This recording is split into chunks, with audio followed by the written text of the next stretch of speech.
Today is day 79 since Nancy Guthrie vanished, so it has now been almost 80 days since this 84-year-old woman literally just disappeared from her home in Tucson, Arizona. Some new information in this episode I'm getting into. First of all, remember the two ransom notes that came early on that went to the TV stations in Arizona? Those are the notes that we believe Savannah Guthrie was referencing when she said that she thought two of the notes were real and legitimate. Well, there was a Bitcoin account, and we've got some new information about a transaction in that Bitcoin account. I've spoken to several retired FBI profilers who have come up with a profile of who they believe is responsible for the Nancy Guthrie abduction based on the information that they have. And Steve is the perfect person because he has had investigations where he's used profilers before. I also wanted to see what he thought about some of what they're telling me. I wanted to ask you some questions about some of this new information that's come out in the Nancy Guthrie investigation and some of the information that I've learned from some of the profilers that I talked to. And I wanted to see, as an agent, how you would put that into action actually with the investigation. But the first thing I wanted to ask you about is this new information coming from Brianna Whitney, who's a reporter with the CBS station in Phoenix. And that's one of the stations that received the first two ransom letters, the ones that we believe Savannah was referencing when she said that she thought two were real. And they're now divulging, the station, that when they looked back into the Bitcoin wallet, there was activity on February 10th, and there's been no activity since. So this would have been a couple of months ago, right when the letters first came out. And a small amount of money was put into the account, along with a note that said, "We are ready to talk. Contact us." And then there was a link for how to reach out to them. And there's no way to know for sure that that was the FBI or Savannah Guthrie, but it seems like it would kind of make sense. What do you think it means that they put that note in there, but it seems there was no response? Um, well, I don't think we know that there was no response. There was no response that was visible to us. But I think that what that is the FBI saying, if it was the FBI, which makes sense, it's them saying, "Hey, we're in a negotiation here. This is not something where we're going to play the game where you just dictate terms to us because it's that whole thing. Well, this is your only mother. You want her back, so you better meet our terms."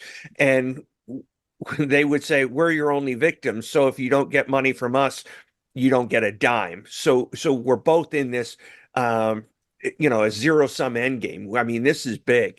And so there is wiggle room in negotiations. I can guarantee you, not every negotiation, but it really depends on how you do the negotiation. If you start, I know this sounds horrible, but it's like negotiating on a house or a car price, where if you come in and seem desperate, um, they will not budge. If they come in and seem truly, yes, we desperately want her back, but we're not going to set a precedent for future crimes, things like this, then you're forcing them into a negotiation. So I think what the FBI was telling them is, this is not a you make a demand, we fulfill the demand. This is a negotiation, and this is going to be how it works. Do you think that there was just that one entry from February 10th. Are you surprised they haven't tried again in terms of the FBI or the Guthries?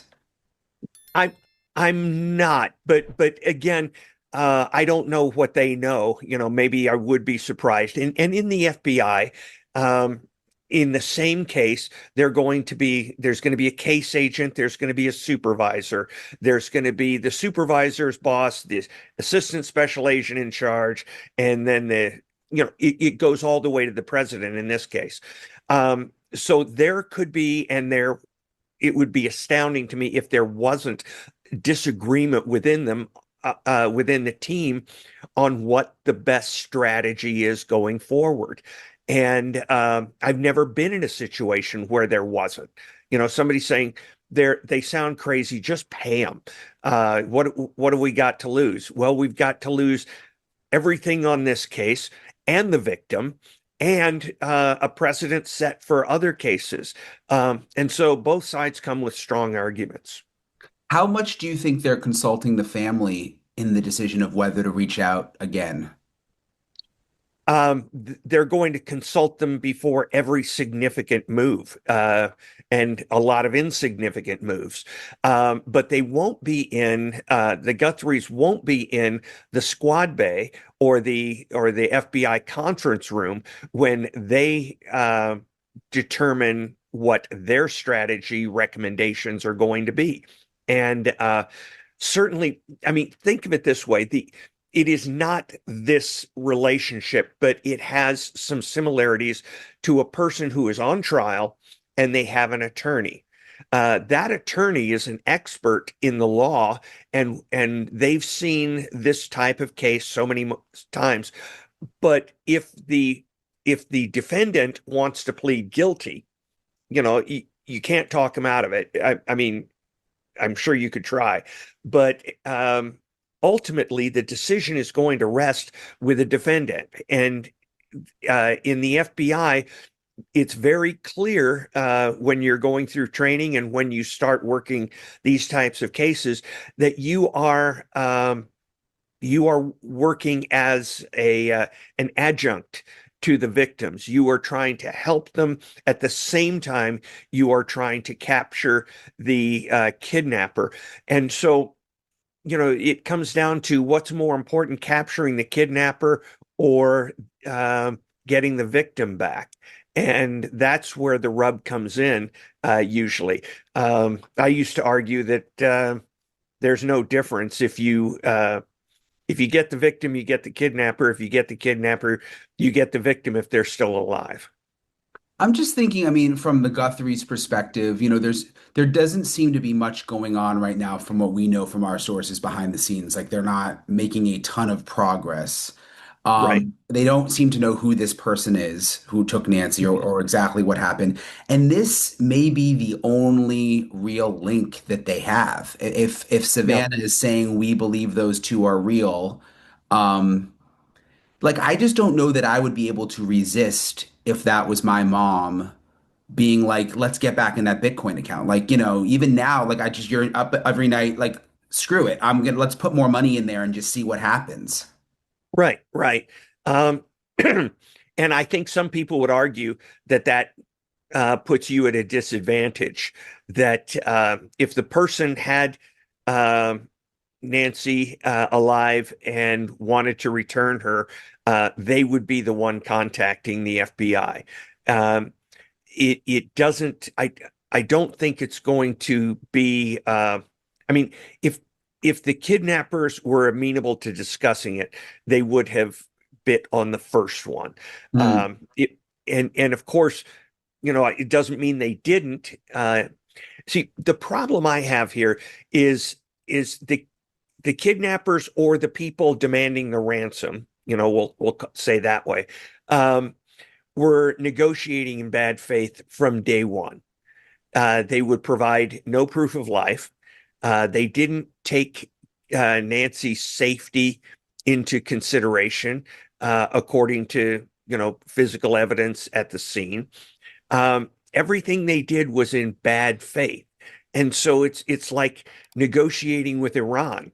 You know, they can say that they're going to do something, um, but we sure don't trust them to do anything because they've never demonstrated anything, any bit of integrity or good faith in the investigation.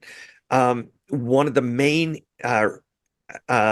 issues that makes them seem like non-serious, um, is that they wanted the negotiations basically public. They wanted to go through TMZ.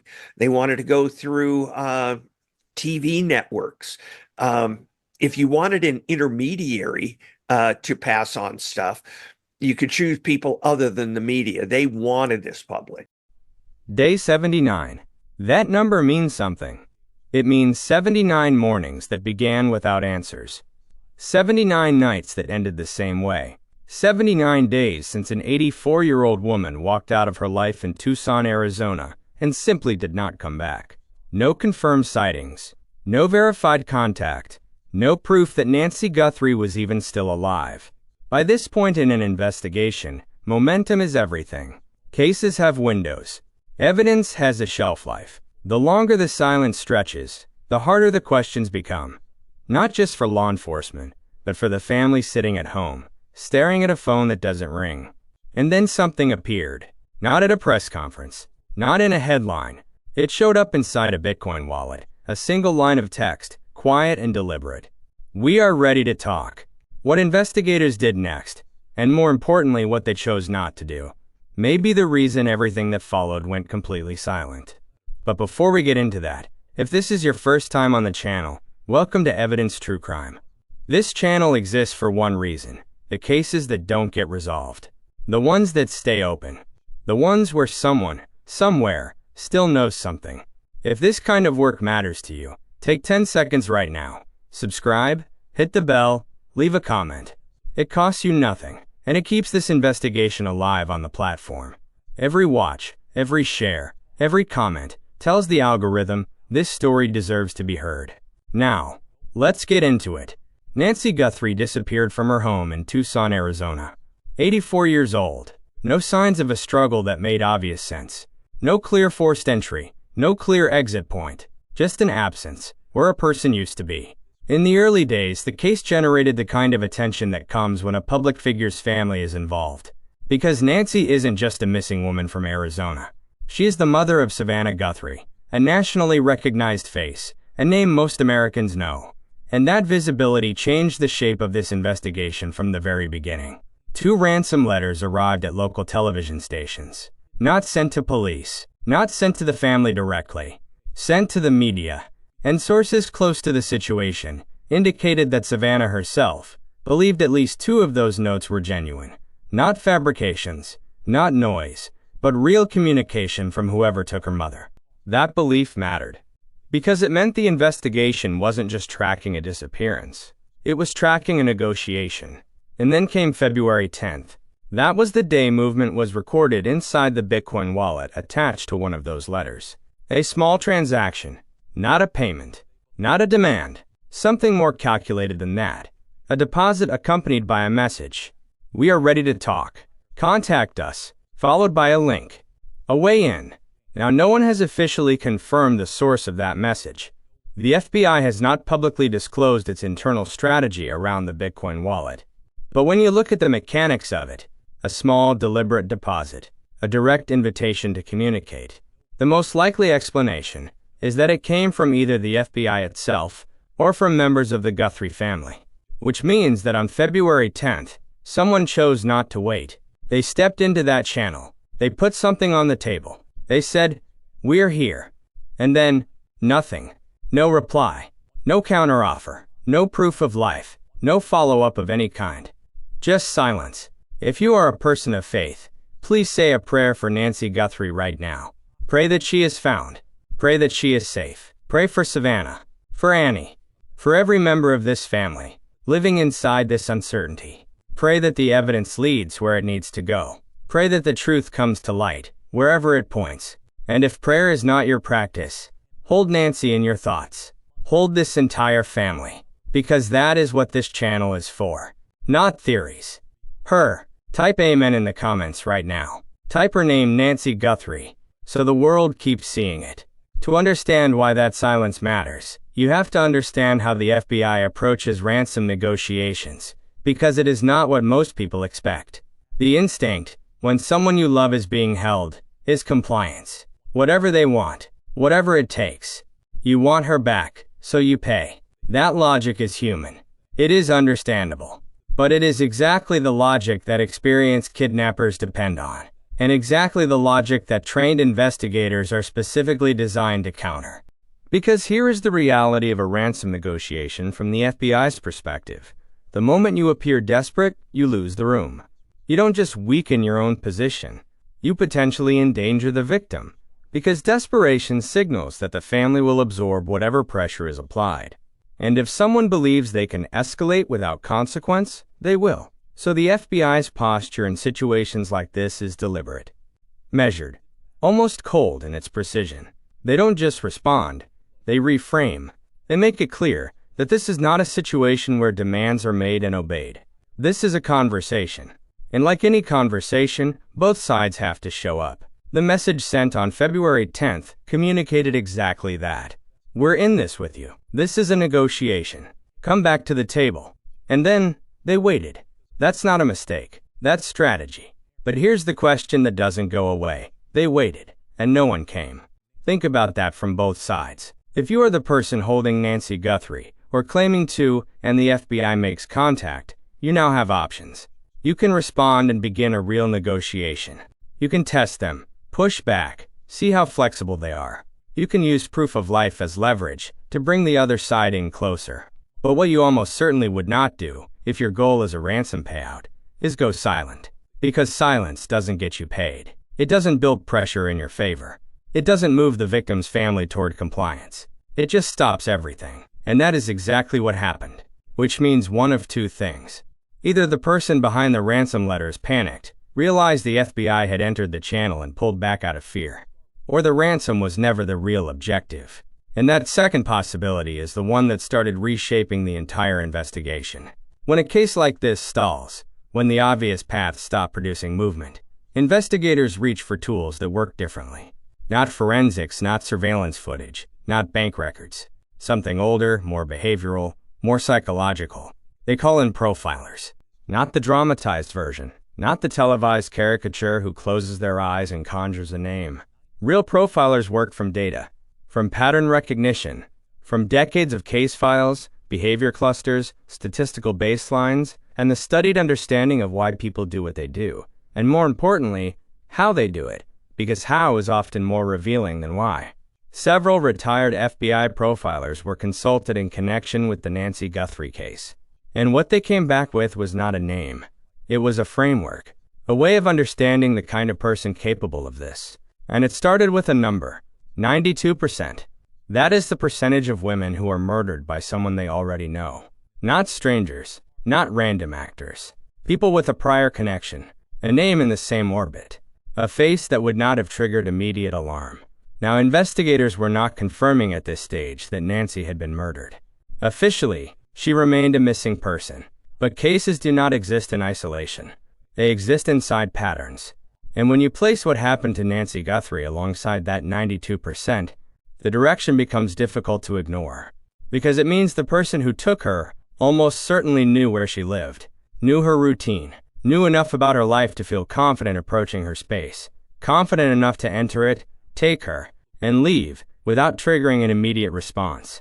That is not the behavior of someone who chose a house at random. So investigators began looking inward.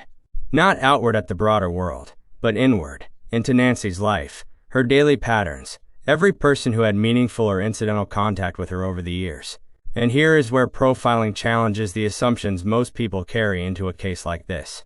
When we hear someone she knew, we picture family, close friends, immediate neighbors, but that is not how the term functions in investigative profiling. Someone she knew can mean almost anything. A contractor who worked on the house years ago. A delivery driver who came regularly enough to become familiar. A healthcare worker. Someone at a pharmacy or grocery store she frequented. Someone who saw her more than once and paid attention, even if she never registered their attention at all. Because the asymmetry there is critical. Most people don't catalog everyone who notices them. But the person doing the noticing, they catalog everything. And if that observation stretched over months or years, if it was patient, deliberate, sustained, then by the time anything happened, the person responsible already knew far more about Nancy Guthrie than she ever knew about them. That changes the geometry of the crime entirely. This wasn't opportunistic. It wasn't impulsive. It was, in the profiler's assessment, targeted. One word kept surfacing in the behavioral analysis. Unafraid. Not cautious. Not nervous. Not reactive. Unafraid. Think about what that means in practice. An 84-year-old woman is removed from her home. There is risk in that. Exposure. The possibility that something goes wrong.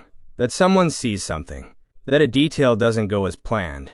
And yet the person who did this moved with a kind of confidence that didn't suggest hesitation. They believed they could do this and not be caught. People don't arrive at that belief without reason. And according to the profilers, that kind of confidence typically points to one of two things: experience or obsession. Experience means prior involvement in similar situations. It means understanding the operational risks, knowing what evidence to avoid leaving behind, knowing how to manage the logistics of something this serious without panicking. It is the confidence of someone who has been here before, in some form. Obsession is different. Obsession is emotional. It is the confidence of someone so focused on a specific outcome, so locked into the logic of their own fixation, that consequences stop registering the way they normally would. The goal crowds out the risk. The target crowds out the fear. And when investigators began examining the Nancy Guthrie case through that lens, something became visible that hadn't been visible before. The ransom started to look wrong. Not just unusual, wrong. Like something placed over the crime after the fact, not something that drove it. Almost like a cover. Because real ransom operations follow a recognizable structure. They are transactional. The victim is leverage. Leverage expires. So every action is designed to accelerate the exchange, create urgency, maintain pressure, prevent the other side from disengaging or regrouping. That is how it works when money is actually the goal. But this broke every part of that structure. The messages went to television stations, not to law enforcement or the family directly. There was no proof of life. There was a brief moment of contact on February 10th, and then silence. Not escalation, not a counteroffer. Silence. And silence, in a real ransom scenario, is catastrophic for the kidnapper. It gives the other side time to think, time to organize, time to stop reacting emotionally, and start responding strategically. No experienced kidnapper creates that window voluntarily. Which meant that whoever constructed this ransom narrative either had no experience with how these situations actually work, or didn't need it to work. That is the fork in the road where the investigation shifted. Because if the ransom was never meant to succeed, if it was constructed to look like a kidnapping rather than to function as one, then the real question changes entirely. It stops being, what does this person want? And it becomes, what did this person already want to accomplish? Because a failed negotiation implies something went wrong, but an abandoned one implies something was already done. Before we go further, if you've stayed with this episode this long, you already know this channel is different. We don't sensationalize. We don't speculate carelessly. We follow the evidence and we follow the experts. And that work takes time. It takes research. It takes the kind of investment that only happens when a community shows up. If you believe Nancy Guthrie deserves this level of attention, share this video. Right now. Send it to someone who hasn't heard this case. Every share is another set of eyes on this story. And in cases like this, eyes matter. We appreciate every single one of you. Now let's keep going. Once investigators stopped centering the ransom, something else moved into focus. Not Nancy. Savannah. That shift was quiet at first. Uncomfortable to say out loud. Because it requires following a logic that feels almost unbearable for a family already living through something unbearable. But investigators don't have the luxury of avoiding uncomfortable conclusions. They go where the evidence and the behavior point. And increasingly, the behavior was pointing somewhere specific. Not toward who Nancy was, but toward what her disappearance would mean for someone else. Because Savannah Guthrie is not just a daughter. She is a public figure. A recognizable face. A person whose life exists, to a significant degree, in public space, in front of cameras, in news cycles, in the daily consciousness of millions of people who feel like they know her even though they don't. And that visibility carries a shadow. It always does. Most of the time, the attention that follows public figures is passive. It watches, it follows, it forms impressions, and it moves on. But sometimes, not often, but sometimes, it doesn't move on. It deepens. It becomes fixed. It becomes something that the person experiencing it genuinely believes is a relationship, even when nothing resembling a relationship has ever existed. And when that fixation shifts, when something happens, real or imagined, that makes the public figure feel like an adversary, rather than an object of admiration, the emotional logic doesn't just change. It inverts. Admiration becomes resentment. Attention becomes grievance. And grievance, left unchecked, can become a motive. The profilers brought up a specific pattern here, one that appears in cases involving media personalities. It does not emerge often, but when it does, it tends to follow a recognizable trajectory. It begins with observation, watching, following, cataloging, sending messages that go unanswered, or are never seen at all. And that silence, the silence of being ignored by someone you feel deeply connected to, can feed something. It doesn't extinguish the fixation, it intensifies it. And over time, what began as attention can calcify into something that demands a response. A response that the public figure has no idea they owe. Because in that person's internal framework, something was taken from them. A slight, a dismissal, a perceived wrong. And the fact that the public figure doesn't even know they caused it, that invisibility makes it worse, not better. Because it means they weren't even important enough to register as a threat. And that is the kind of psychological wound that can translate into action, not impulsive action. Deliberate action. Patient, calculated, structured action. Because the goal isn't just to hurt. The goal is to be seen. If that framework applies here, and investigators could not dismiss the possibility, then Nancy Guthrie's disappearance wasn't about Nancy at all. Nancy was the path, the vehicle, the mechanism through which a message was delivered to someone who would have no choice but to receive it. You cannot ignore your mother's disappearance. You cannot walk past it. You cannot choose not to engage with it. And if someone wanted to force a specific person's engagement, to make something impossible to look away from, this is exactly how you would do it. The ransom letters going to television stations instead of law enforcement channels? That starts making a different kind of sense, because the point wasn't negotiation. The point was broadcast. Make sure it reaches her. Make sure she sees it. Make sure everyone watching her sees it too. That is not the logic of someone who wants money. That is the logic of someone who wants to be felt. But even that theory carries a complication. Because the emotional logic of obsession-driven crime doesn't typically stop at one act. It escalates. It demands more.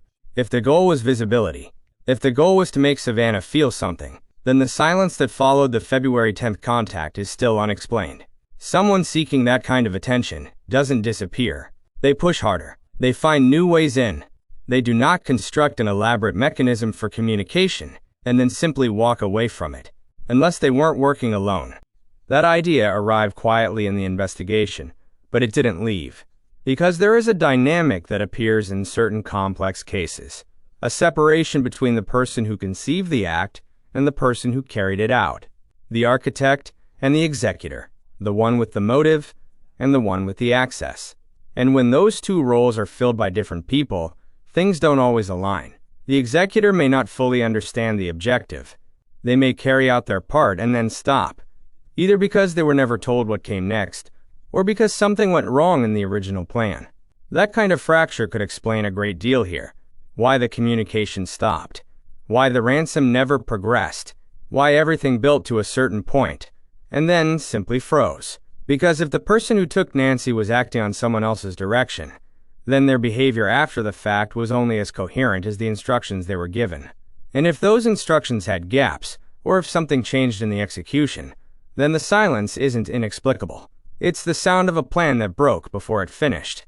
By this point in the investigation, theories had accumulated. They overlapped, they conflicted, they built on each other, and they created a picture that was coherent in some places and full of gaps in others. That is the nature of this kind of work. And investigators know it. They are not unsettled by ambiguity the way outsiders are, because ambiguity is not the end state. It is the condition you work through on the way to certainty. And certainty requires something that theories cannot provide on their own. Evidence, not interpretation, not behavior, not statistical frameworks or psychological profiles, as valuable as all of those are. Something physical. Something that exists in the world independent of inference. Something that a lab can examine and return a result from that doesn't shift, depending on who's looking at it. And that something existed. Investigators went back to the beginning, not to reopen every theory from scratch, but to revisit the most fundamental location in the case. Nancy's home, the place where she was last known to be. Because here is the principle that experienced crime scene investigators operate from. No matter how carefully someone plans, no matter how disciplined they are about what they touch, what they disturb, what they leave behind, they leave something. It is biologically unavoidable.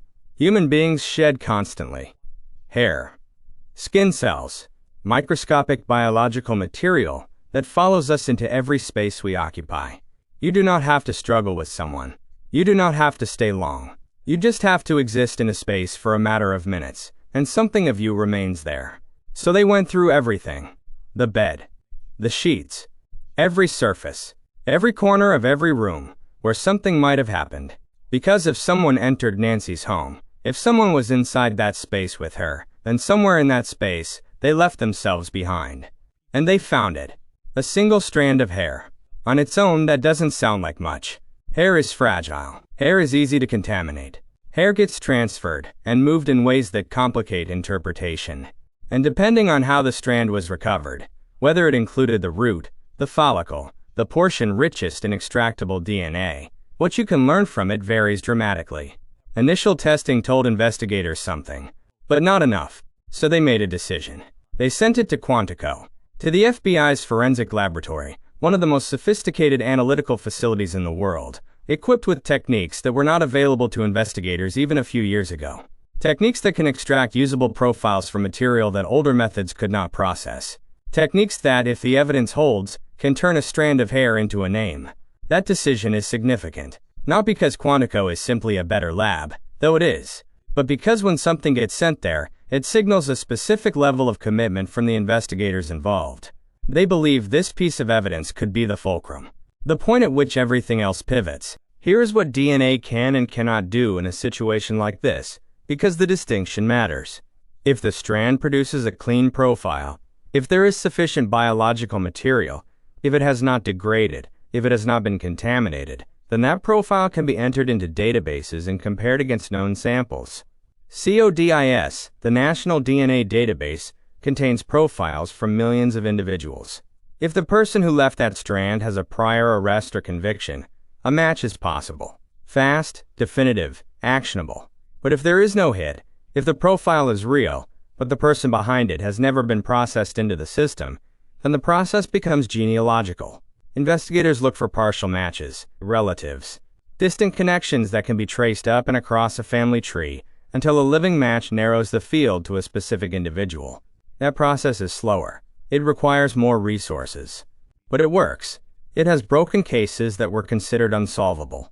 And in a case with this many theories, this many possibilities, this much accumulated uncertainty, having a biological trail that leads to an actual human being, rather than a behavioral profile of a hypothetical one, would change everything. There is one more complication worth understanding. Hair transfers. It attaches to clothing, to surfaces, to objects, that then carry it into new spaces, which means that even if a match is found, a critical follow-up question must be answered. Does the presence of this DNA in this location actually indicate that this person was there? It may. It may not. Context determines that.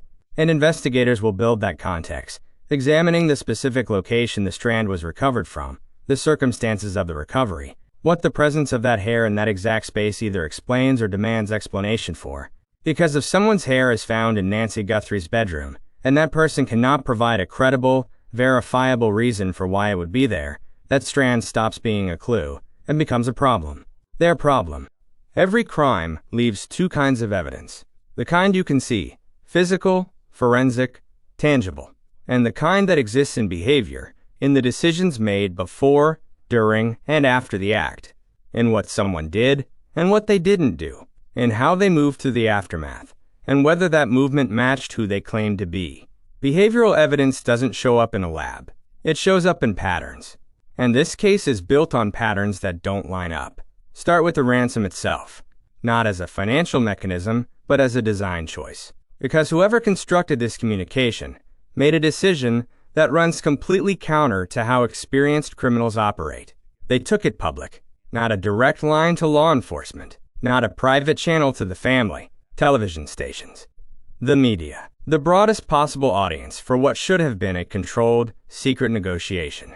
In real kidnapping scenarios, secrecy is operational survival. The more people who know, the harder the situation becomes to manage. Attention brings scrutiny. Scrutiny brings investigators.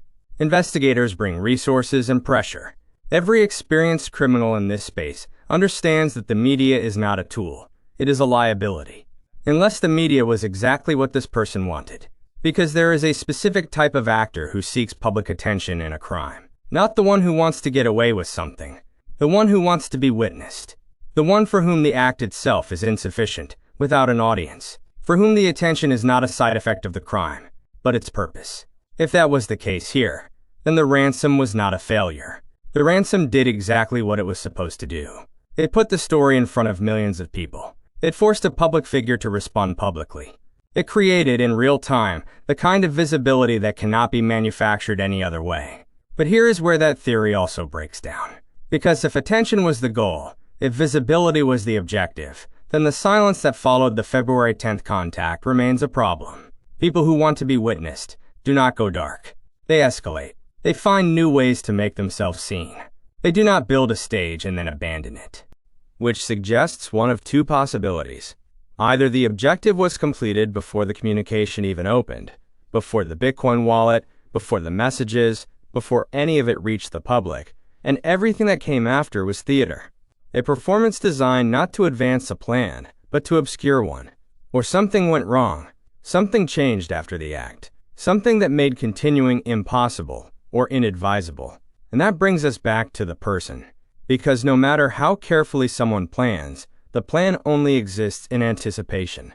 The moment execution begins, variables the plan didn't account for start appearing. And the way a person responds to those variables tells you something that the plan itself cannot. Under pressure, people make mistakes. Not dramatic mistakes necessarily. Not the kind that announce themselves. Small ones. A comment that doesn't fit. A search that happened at the wrong time. A location that places someone where they claim not to be. A relationship that surfaces in an unexpected context. A behavioral shift, withdrawal, heightened anxiety, over-explanation, that marks a before and after in ways the people around them begin to notice. These things accumulate, and eventually, they stop looking like coincidences. Investigators know this, which is why the work that happens after the initial scene, the work that happens in the months of quiet that follow, is just as important as the work that happens in the first 72 hours. Maybe more important, because by now, if someone made a mistake, they have had time to believe they got away with it. And the moment someone believes they are safe, the moment the tension they have been carrying releases even slightly, that is when the slips become visible. If more than one person was involved, the margin for error increases further. Because now you are not just managing your own behavior, you are managing someone else's. And people are unpredictable. They talk. They change their minds. They make decisions that were never part of the plan. They carry guilt differently than they expected to. And sometimes they tell someone, not intentionally, not as a confession, a detail here, a comment there, something they said to someone who didn't understand what they were hearing at the time, but will understand later when the investigation connects enough dots.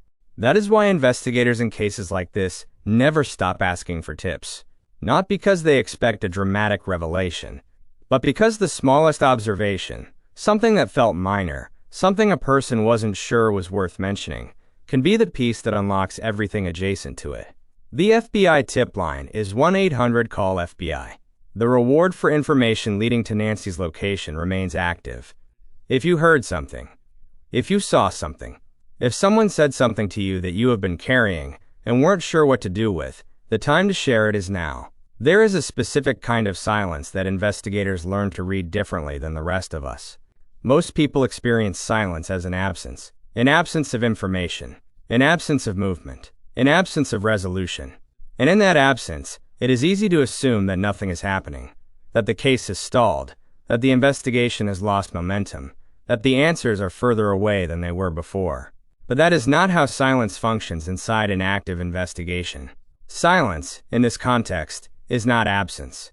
It is focus. Everything assembled in this case. The Bitcoin communication, the behavioral profile, the forensic evidence at Quantico, the questions about motive and method, and the gap between what was planned and what actually happened. All of it points towards something that is not yet resolved publicly. But publicly is not the same as actually. Because the work that matters in cases like this does not happen in press conferences. It happens in labs, in secure databases, in interviews conducted without cameras, in conversations between investigators who are not talking to reporters. And when that work produces something, when a DNA profile connects, When a behavioral pattern confirms a direction, when a tip fills in the space between two previously unconnected data points, everything can change very quickly. That is the nature of these cases. They build quietly and break loudly.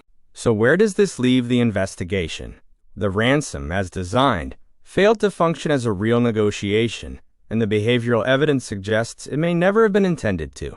The profilers have produced a framework pointing to a targeted, planned act carried out by someone either personally known to Nancy, personally invested in Savannah, or both. The DNA strand recovered from the scene is undergoing advanced testing at Quantico, with the potential to produce a direct identification for the first time. And somewhere in the space between all of that, in the behavioral shifts of whoever is responsible, in the digital trails they didn't think to erase, in the conversations they had that someone else still remembers, the mistake already exists. It is not a question of whether someone slipped. It is a question of when investigators find where. Nancy Guthrie deserves that answer. Her family deserves it. And the 79 days of silence that have followed her disappearance do not diminish the weight of that truth. They amplify it. Because cases like this do not stay unresolved forever. Not always.